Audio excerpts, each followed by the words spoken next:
deliberate, deliberate, si ula kac ah ama si qorshaysan ama si kas ah.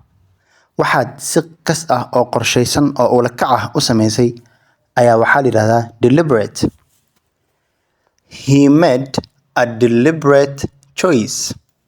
He made, asagu wuxuu sameeyay a deliberate choice, doorasho ula kac ah, doorasho qorshaysan. He made a deliberate choice, wuxuu sameeyay doorasho si ula kac ah.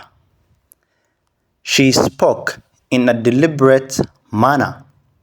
She spoke in a deliberate manner. She spoke, ayadu waxay u hadashay in a deliberate manner, si qorshaysan.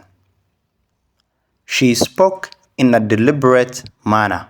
Ayadu waxay u hadashay si qorshaysan.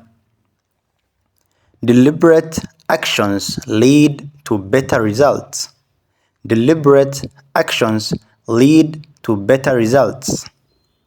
Ficilada si kas ah loo sameeyo ama si ula kac ah loo sameeyo waxay keenaan natiijooyin fiican.